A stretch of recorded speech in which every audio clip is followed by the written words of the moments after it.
this and open my, if you don't mind, lists.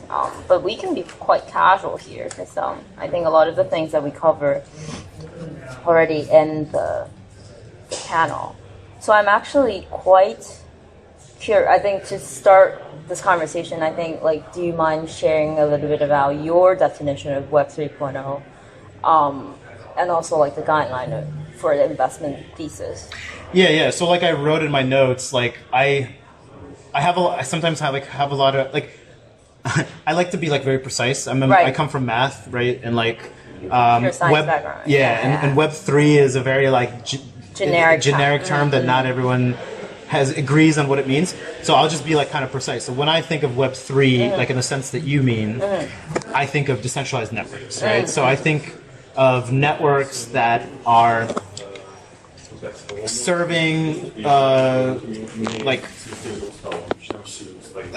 basic service use cases and marketplace use cases. So service use cases would be things like decentralized storage, decentralized computation, domain name registration, all of these digital services that we're used to. And then marketplaces are, it's a very generic term, right? So it's Amazon marketplace, Uber marketplace, things like that. So I think blockchains and decentralized networks are excellent at disrupting those kinds of things. And we spend most of our time studying the models of how do decentralized networks come to be? How are they built? How do they monetize? How do they compete with Amazon? Right. How do they achieve lower prices? How do they achieve token models that accumulate value? Right. And those are the core issues of Web3, the way that I understand Web3. I see. Interesting. No, I think from my perspective, I would probably emphasize a bit more on the data and privacy ownership. Right. So decentralized networks, they have these next generation properties like censorship resistance, privacy, security, maybe even privacy to the point of zero knowledge, globality, right? Globally available networks. And so that's a very important property because that enables them to do regulatory arbitrage, and that enables them to grow larger than incumbents, individual centralized company incumbents. Cool. So yeah, going back to the article, I remember back then in year-end 2017, you wrote an article arguing about, FAT protocol should not be the investment thesis that people invest. I'm not sure. I'm sure you still remember what you wrote. Yeah. Of course. Any kind of new thoughts emerged from that argument, or any kind of I guess reinforcement of what you, or reconviction of what you thought about versus anything changed there? So I think, so first of all, the author of Fat Protocol is Joel Monegro. Joel Monegro is a good friend of mine. We used to live in the same block in Brooklyn. We used to go to the same coffee shop every morning. Right. Have a lot of respect for Joel. We're still very close to Placeholder today. And in fact, we're partnered with them on Grassfed Network and all that stuff. Yeah, I saw that. So I think Fat Protocol, the Fat Protocol thesis is an early attempt to understand how do investors invest in decentralized networks. Right. And it's a good hypothesis, it's a good theory, but ultimately it turns out that the answer to that question is a lot more nuanced. So the original thought of Fat Protocols is that if you invest in the base layer, and the base layer has a token, that everything that's built on top, the value flows down into the token because everybody's using that. And I think what we have found over the last 2.5 years is that that's a good story, but it doesn't really correspond to reality that well. And here's what I mean. People find ways of monetizing that are not at the base layer. Right. Not all base layers accumulate value. Right. There might be decentralized networks that are attached to other decentralized networks, and that other network captures some of the value. Right? There are some apps that are client-facing. This was always our thesis as we worked with people like Kik, as we work with people like you now, right? We're saying those guys are actually better positioned to monetize their stuff because they already have 100 million users or 40 million users. Totally right. So that was our thinking in 2017. Then there was a Fat Protocol thesis in 2017. And then what has happened since then is that you see investors investing in all manner of not just protocols, but middleware, infrastructure, centralized things, decentralized things, apps. And so I wouldn't say that the Fat Protocol thesis is operating in the market right now. I would not say that. Interesting. Right? Now, the other thing that makes it like even more complicated is that even if value flowed down into base layers, we're still yet to see a model in blockchain, in all of blockchain, that like has been proven conclusively, empirically to capture the value. Right. So we've seen cryptocurrencies, we've seen utility tokens, we've seen discount tokens, we've seen governance tokens, we've seen DPoS security tokens, we've seen like actual security in the sense of legal security tokens, right? Very few of those things, especially the decentralized things, have been shown to accumulate value. Well, why is that? It's because there's not a lot of consumer demand yet. Even today, even though the blockchain has been around for 10 years, we still don't see like a massive influx of mainstream users. So even if Fat protocols worked out, I still think we have a while to go to prove that tokens accumulate. I think you touched a point on the point that we kind of vaguely discussed, but that question on the panel, I don't think you had answered that. That was like Nick was saying that he don't believe at all that any of the corporations will kind of turn themselves to embrace 3.0. That's basically his point. But what I see from like similar to what you said just now, it's like, when you already have captured, say 1 million or more than that, like you really negate whatever else, like whatever Web 2.0 has done. And how really you should be doing is that how to convert those companies or I guess like organizations into a platform that's more like a decentralized version. So but at the same time, like in your notes I saw, you also said, a lot of the Web 2.0, you don't think they were going to turn into the 3.0 plus. So what do you mean there? Yes. So, sorry, let me remind myself about that question. Do you think I addressed myself clear? Sorry, could you just I mean, I have it here somewhere, but... No, I was asking you, the question I was asking is about, like, do you think any of the 2.0 participants will kind of embrace themselves into 3.0? Okay, so that's a good question. I think that in general, right, like there may be companies that, in fact, like one of the reasons that we found it so interesting to work with companies like you now, right? These are very traditional technology companies. Exactly. Is because they're very well positioned to take advantage, or at least to do the experiment of Web3, right? Why are they well positioned? They're well positioned because they have existing products, existing users. This was very important in the context of the ICO world, where those companies were just total newcomers. Right. Here's another reason why that's a good experiment, because a lot of these companies, they don't have sustainable monetization models. So think about something like chat, right? That's right. Chat is a commodity communications product. Everybody uses chat all over the world every day. You certainly have a chat app installed on your phone right now. Right? But so far, we've only been able to create chat through centralized companies. Now, when you're talking about a big company like Google, right? Google can afford to create a chat, or maybe a better example would be who has like a chat app or like WeChat, right? WeChat, yeah. So, but even let's say WeChat monetizes their. Actually, they don't monetize through chat, right? They monetize through payments. So the user and so someone like WeChat can put forward a chat application, and they don't have to worry about that chat application being the source of revenue because they have other ways of monetizing. So they can afford to loss lead, right? If you look at someone like Kik is a startup that in 2011, raised around being a chat app, and so for like. And Ted has said this publicly many times, like for 10 years, they tried to monetize Kik.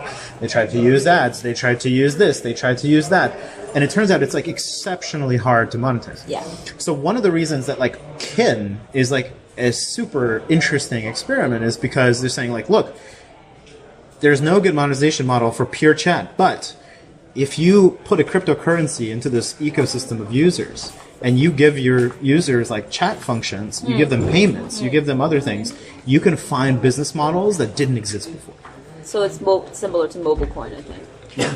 And exactly, and Kik was first, and then mobile coin, and then, I mean, even Libra, right? Like Libra is a chat monetizing currency in some sense, right? Catch up with Alipay. So maybe WeChat was first, but like Kik was first in blockchain, right? With that strategy. And so I think that some Web 2.0 companies might do that experiment, and they might find a way to monetize. And then I think like other Web 2.0 companies are just doing it because it's cool, and they're not going to find I agree. good. Like honestly, well, this might be a bit controversial, but I would say like Libra's for the sake of boosting its share price. But anyways, I'm not sure this is going in this one, but yeah. But I think it's similar to the idea that like back then at the very beginning of open source movement, many people think having people pay for the software is the right way, because like otherwise how would the developers get paid? But at the same time, like although many of the open source movement developer didn't find a right way, without a DAO, without a lot of like you said, capital raising, without those, like they can't really make money from that, but they just did it out of goodwill. So I kind of always see like in each era, like there are probably one or two group of people might be doing that kind of experiment, and like relatively well positioned. So I think we have probably reached a consensus here. Okay. Great. But I mean, it doesn't have to. We can always debate. I like debate. I'm trying to see. So, let's talk a little bit about generalized mining. Right, you mentioned that like 30%. You said 30% return, of coin from this year, was from generalized mining.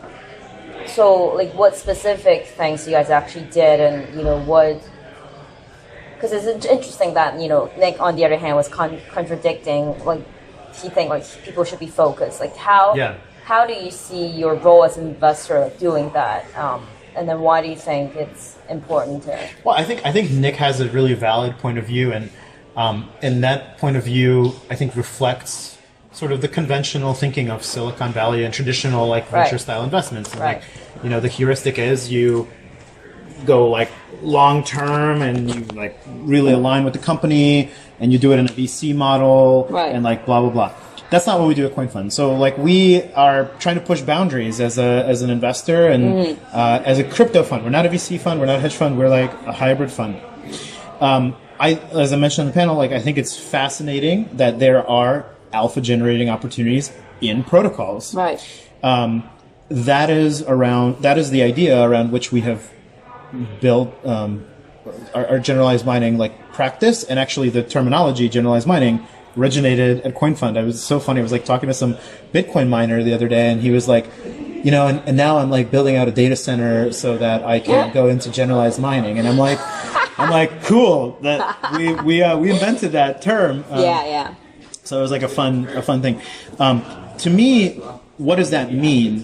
Well, it means that as a fund, you go and you engage networks directly. And the most obvious, the most common way that people have been doing this lately is through staking. And that's because staking networks are the networks that are in production right now. To me, generalized mining is much wider than staking networks. So in addition to staking on our portfolio company networks, we have done things like play crypto economic games.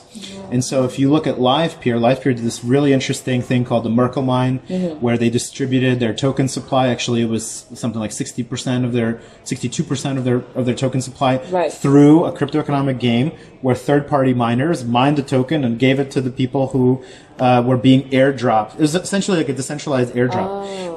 CoinFund was the biggest miner on that. We built the software in-house. We optimized it in-house. And as a result, we got ownership in the network similar to what early investors got, but we did it in an electronic, digital way, in a crypto-native way. So that's another example of generalized mining that we've done. Did they design the game, or like? They designed the game, yeah. And since then, a lot of variations on that concept have been put into production. Most recently, it has taken the form of the new Cypher work lock or the Edgeware lock drop. And they have actually innovated on that because in lock drops and work locks, you don't have to burn as much ether as you do in Merkle Mines. So we actually, NewCypher is a portfolio company of ours, and we gave them feedback on the work lock proposal. It's very interesting how that has developed. So that's another way that we've done generalized mining. Yet another way is what we call protocol arbitrage. So traditional arbitrage is when you're monitoring two exchanges. You see an arbitrage opportunity, you buy here, you sell there, boom, you make a profit. Protocol arbitrage is even more interesting. You can find on-chain opportunities to get assets cheaply. That's one leg of the arbitrage, and the other leg of the arbitrage is an exchange. So you actually like arbitraging protocols and exchanges. Another thing we have done in that area is keeping certain stablecoin systems stable. Right. Another thing that I foresee is going to be a huge thing are things like set protocol rebalancing. If you've seen like optimized lending tokens where they give you the best lending market rate, that requires rebalancing. Maker CDP liquidation on the back end requires keepers, right? Like all these systems with keepers, those all represent an alpha opportunity. I don't think that it's a huge opportunity this minute, and I think that it's going to get very competitive because these are all open protocols, so everyone can compete. Right. But I would consider that like a generalized mining opportunity. Oh wow, even that though. Yes. I see. And very interestingly, like for example, with props has a side chain. So they're a side chain of Ethereum. It's built on Hyperledger Sawtooth. And you have validators on that side chain. CoinFund today is a validator on the prop side chain. Right. And then you can like settle that onto the Ethereum main chain. Now, if you're a validator, you accumulate rewards. So it's similar to like a staking thing. Right. But you're actually just helping to they only have like 8 validators or something, like very small numbers. They have actually 3 today. Right, they were looking for. Yeah, and they're going to expand to like 7. Oh, okay, 7. Yeah. Yeah, so like, and because like you mentioned, like all these categories are quite different. So like, would you be able to like really explain or like I guess summarize what general mining in your mind mean? And it's when you can generate a return by interacting directly with a decentralized protocol, essentially. And usually you do that by providing a service. You're providing supply side, or providing a validation service, or providing some kind of fisherman service where you make sure like the network is acting correctly. Right. That's very interesting because like that leads to another question I was gonna ask. Well, I raised in the panel discussion, but not just now, but like in the previous preparation about like what do you see in the future the investor's role become, like whether because I think for you versus like Nick or like some of the other Silicon Valley ones are definitely like 2 different contradictions. Like one is like you focus long term and you focus on ventures and stuff and go through cycle. On the other hand, like you seem to be more like a creator type because back then in life at the props event I heard you were introducing about additional and what you have done there, because I know you're an artist yourself. Yeah. Like, how do you see the role investor versus creator become in the future? Right. So first of all, let me say I don't think like Nick and I contradict at all. Right? No, I agree. We both believe that blockchain is going to be huge, right? I don't mean that. But yeah. It just again speaks to the specializations of funds and the different LPs and investors and family offices and whoever is investing in these funds. They all want different things. Like some people want a VC structure, some people want a hedge fund structure, some people want to like experiment with highly, nascent technology, like I don't know, on-chain insurance, whatever it is, right? So Nick is serving one side of the market, we're serving a different side of the market. It's fine. But you bring up a good point. And the point is that investors in decentralized networks can get certain advantages by being active participants in the networks. And that's actually not a totally disruptive idea, right? Like if you are a VC, you're constantly working with your portfolio companies to help them. Right. But if your portfolio company is a decentralized network, one of the best ways that you can help that network is by bootstrapping it. It's by capitalizing it in networks that need capital. It's by promoting it. It's by making it more secure. And so what I'm what I see crypto funds doing is just becoming more specialized toward the kind of investments that they're making. And if you're making very technical investments like we are in decentralized networks, then you want to be doing technical crypto native things on those networks. Interesting. I see.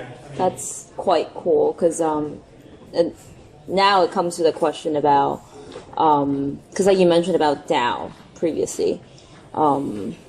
What do you think, like, you know, what's the opportunity in terms of investing in DAO? We know that, for example, Ryan, he's moving towards, you know, specifically investing in DAO. And then also, like, previously in the email, you talked about, like, you know, the raising capital through DAO. So, like, what's your opinion about, you know, how you as an investor investing versus like, as a creator or, you know, someone who's deep in the network, like, using DAO?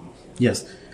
So that's one of my favorite spaces. I, along with Kenny Rowe, who's here at the conference, we were both advisors to the Aragon project, like at inception, and are very close to that project. And if you saw Luis Quende's talk this morning, like I think he did a good job outlining sort of the vision. But why is he doing that? What's the opportunity? So if you look at global commerce, right? You see that in global commerce, there's tons of disputes all the time. And like, let's say you're from China, I'm from America, we do business, we want to settle a dispute. You know, the legal system way of doing that is you say, like, you guys come to China, we'll go to court in China. And we say, you guys come to America, we'll go to court in America. Nobody actually wants to go and do that.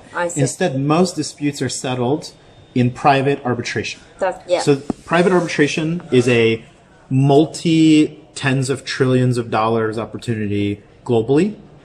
And what the Aragon project is basically saying is it's saying, like, guys, we live in the 21st century and we need a global digital jurisdiction where we can do business across the world. And we need a dispute resolution mechanism within that system. And if you can create that, that's a multi-trillion-dollar opportunity. So that's the opportunity that Aragon and DAO's space as a whole, I think, is going toward.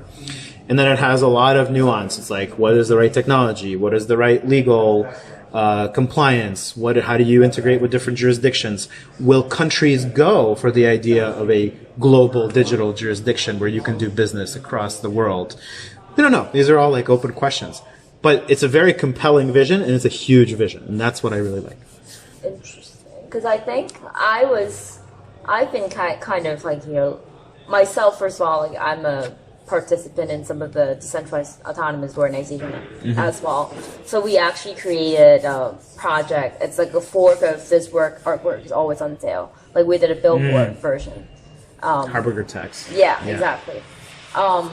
My point, it's not about that project. It's about like how the project itself was operating. Like, we as a DAO, essentially, because like each person was more like volunteer based.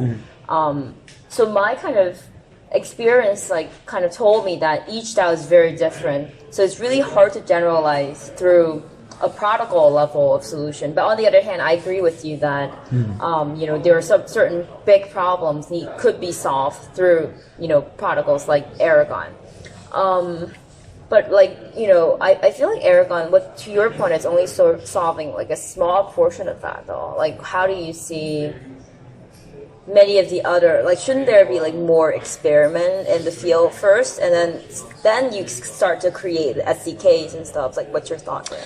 Yeah, that's a good point. I mean, I think like Aragon, like many, you know, remember like Aragon was like a very early community ICO project. Right. I think they ICO'd in, I believe it was April of 2017. Right. And so a lot of projects like that, they have the profile of like, you know, we will kind of take the capital that we generated on the ICO, and then we'll build the product, and then we'll worry about adoption later. So companies that have come around, you know, since then, they take a more traditional approach where like we'll raise it like a little bit, you know, and then we'll kind of go over time and do adoption. So Aragon is just not that style of project, first of all. Second of all, there are tons of experiments. There's Moloch DAO. Moloch DAO has a bunch of forks like Metacartel, Yang DAO. The space this year has really started to heat up because if you remember, the DAO happened in 2016. Right. That spectacularly exploded. It caused the Ethereum fork, and then nobody wanted to touch DAOs for like 2.5 years, right? Now you see a ton of DAOs in the market. I asked Amin Soleimani, I said, like, why are you not implementing Moloch on Aragon? And he's like, well, it's because I'm running an experiment. Like, first of all, Moloch has to be super simple. Yeah. Because we want to put security. We don't want the DAO to be repeated.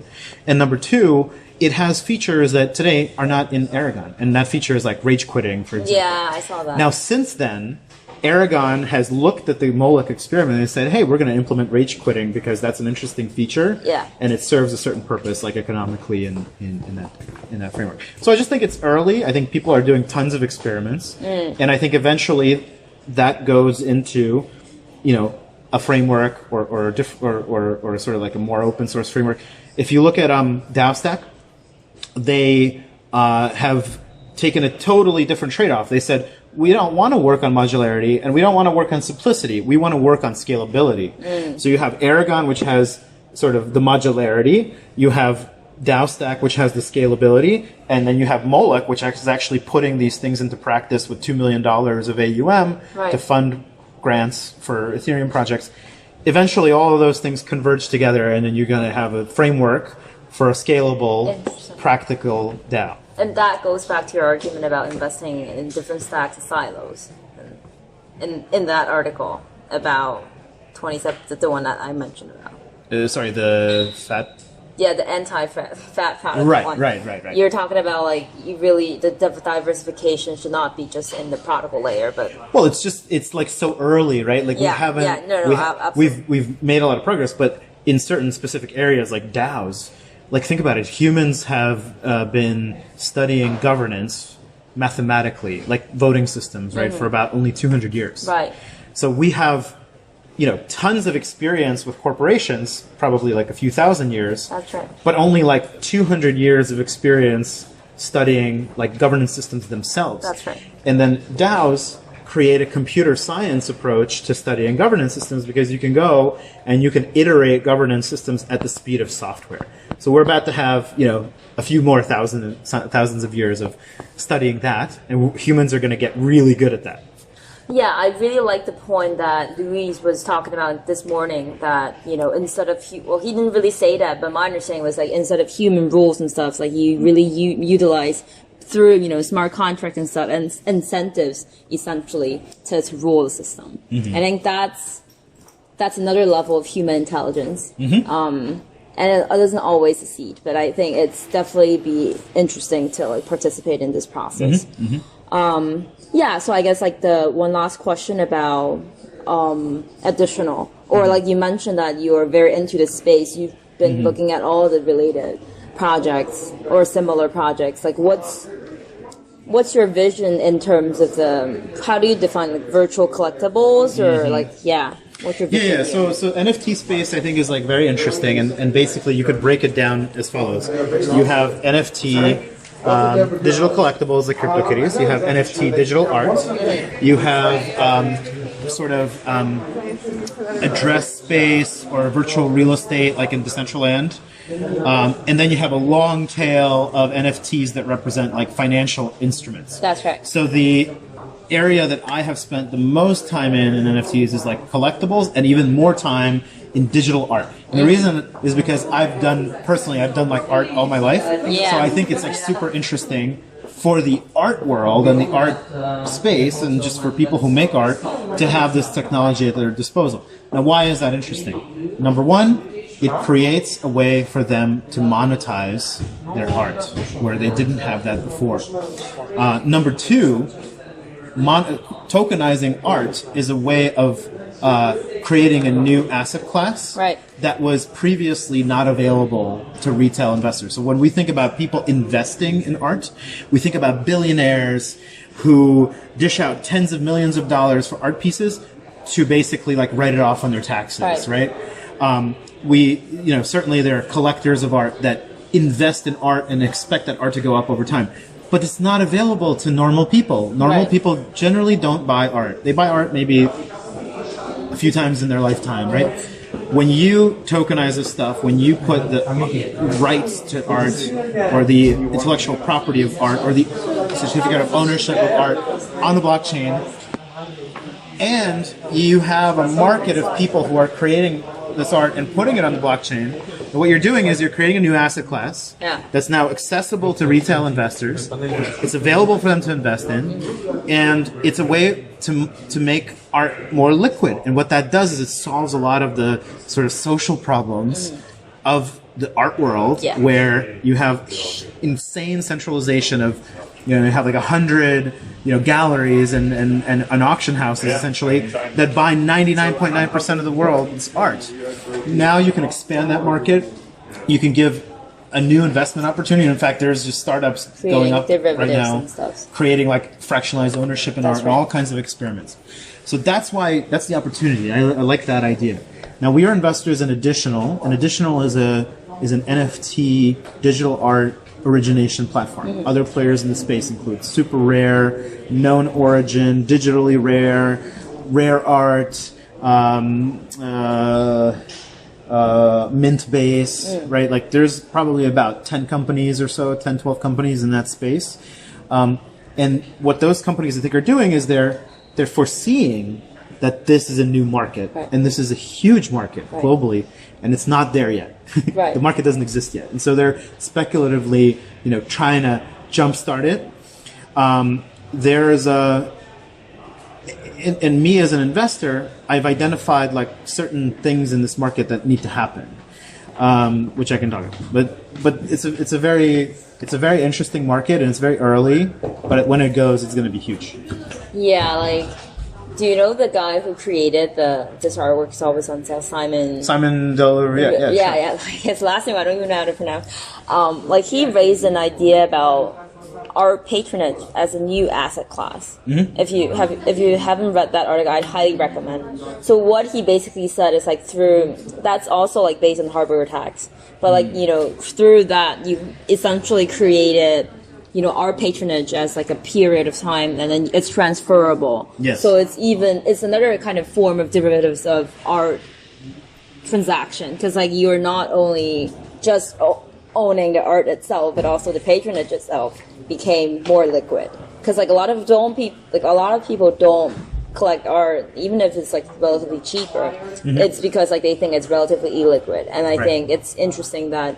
Nowadays we have smart contracts to really do that, and I really like the idea. Absolutely, and I think like that's the, if you think about like art as a job, like making art as a job, like why should it be the case that if you're like a computer programmer, you can always get a job, but if you're a person who creates art, you can only get a job like 1% of the time or 0.5% of the time. And I think a lot of those kinds of problems happen because, like what you just said, is the illiquidity of that asset class. Right. So if you can use technology to create liquidity in that asset class, then it becomes a lot easier to be an artist, and you can have a sustainable job doing that. And I think that's a social issue that we can solve using technology. Yeah, like to some extent, I sometimes thought, in the future when, like each person become a DAO themselves, this society would become everyone's like a creator, that kind of society. Yeah, absolutely. That would be interesting. Yeah. Thank you so much. Okay, I like this. Thank you for the interview.